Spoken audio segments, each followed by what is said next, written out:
Avant de débuter plus en détail mon propos, j'ai évidemment une pensée pour Arthur Delaporte et Stéphane Vojetta pour le travail qui a été accompli ces derniers mois et qui prouve qu'une loi était nécessaire et essentielle pour réguler le Far West de l'influence.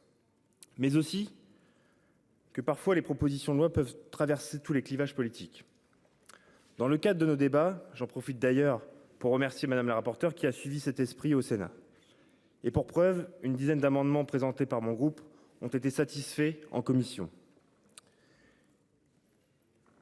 Il est manifestement que cette proposition de loi porte un sujet crucial pour notre société et son adoption pourrait avoir un impact significatif sur notre économie en plein boom, l'économie justement de l'influence commerciale. Le marché mondial du marketing d'influence est en pleine croissance et il atteint 15 milliards d'euros en 2022, en hausse de près de 20% en un an. En France, difficile de connaître précisément le montant de ce marché puisqu'il ne figure pas dans l'observatoire de l'IPUB qui consacre son analyse aux recettes des médias et des supports numériques. Pourtant, les Français passent en moyenne 1h46 par jour sur les réseaux sociaux. Un tiers des Français déclarent d'ailleurs suivre des créateurs et des créatrices de contenu et ce chiffre culmine à 63% pour les 18-34 ans. Surtout, c'est la relation nouée avec le créateur de contenu qui interpelle. Parmi les personnes qui suivent les influenceurs, 61% approuvent de la sympathie, pour eux en particulier, et même des sentiments plus engagés comme la confiance à 43% et l'admiration à 41%. Rapportés au monde de la publicité, les créateurs de contenu représentent donc un puissant levier d'achat pour les annonceurs. Cependant, malgré leur influence croissante, il y a des préoccupations légitimes quant à la matière et à la manière dont certains d'entre eux ont décidé d'opérer pour en faire une rémunération principale. Il y a de nombreux cas d'influenceurs faisant, par exemple, la promotion de produits dangereux ou trompeurs, ou en ne respectant pas certaines règles éthiques déjà existantes dans le code de la consommation notamment. Je citerai par exemple Dylan Thierry qui cumule plusieurs millions de followers et qui est accusé de pratiques frauduleuses avec le dropshipping, de publicité mensongère ou plus récemment de tentatives de trafic d'enfants. À ce titre, le collectif Avis a notamment été précurseur dans la lutte contre ces pratiques frauduleuses et dangereuses. Vous l'aurez compris, il est temps pour nous, parlementaires, de prendre les mesures nécessaires pour encadrer cette activité et protéger les consommateurs. Cette proposition de loi vise à atteindre cet objectif de plusieurs manières. Tout d'abord, elle propose de clarifier les règles régissant la publicité sur les réseaux sociaux. Les influenceurs seront tenus de divulguer clairement les partenariats publicitaires et les promotions via leur contenu qu'ils réalisent. Dans cette optique, nous souhaitons aller beaucoup plus loin en créant un badge influenceur qui permettrait aux créateurs de contenu de s'afficher en tant que tel auprès des utilisateurs par souci de transparence et par volonté de faciliter le travail des autorités compétentes en charge de la régulation de l'influence commerciale. Les personnes relevant de l'influence commerciale devront également respecter certaines normes éthiques, telles que l'interdiction de promouvoir des produits dangereux et illégaux.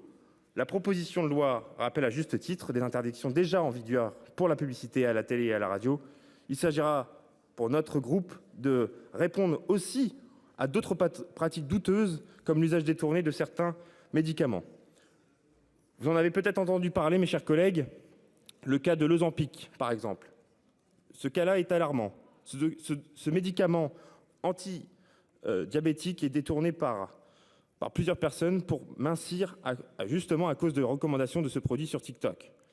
L'engouement autour de ce médicament a entraîné une crise sanitaire puisque des laboratoires se sont retrouvés en rupture de stock alors que des personnes diabétiques dépendent vraiment de ce traitement.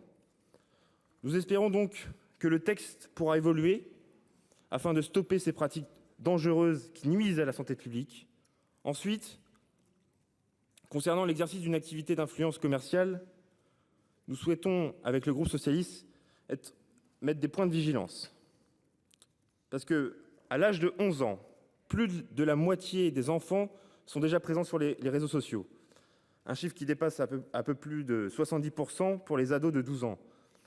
Un âge où il est encore difficile de distinguer un contenu publicitaire et de prendre du recul sur la relation que l'on a avec l'influenceur que l'on suit.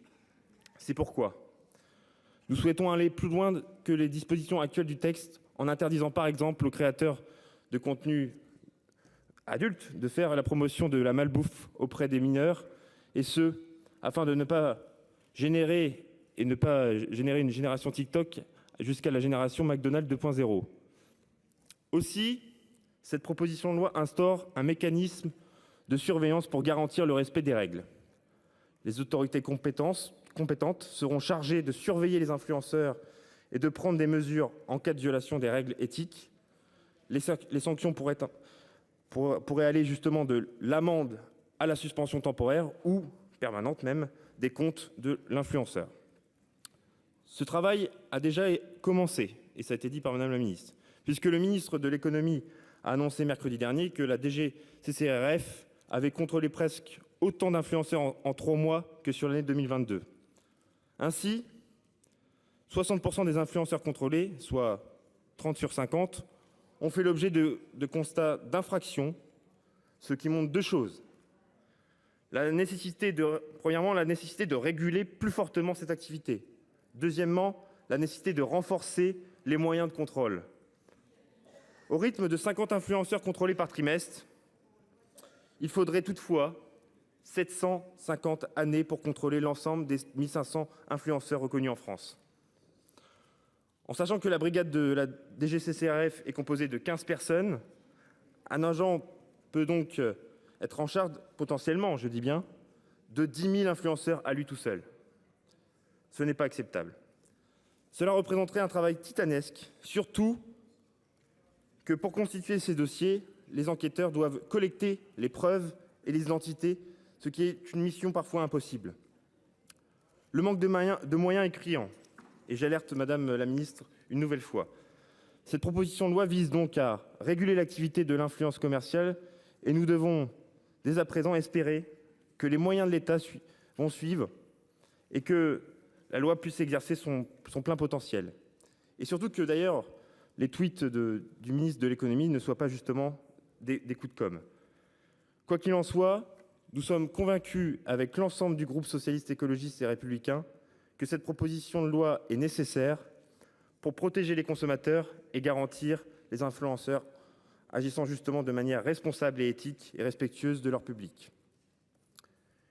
Il est également nécessaire de souligner que cette proposition de loi ne vise pas à restreindre la liberté d'expression ou la créativité des influenceurs.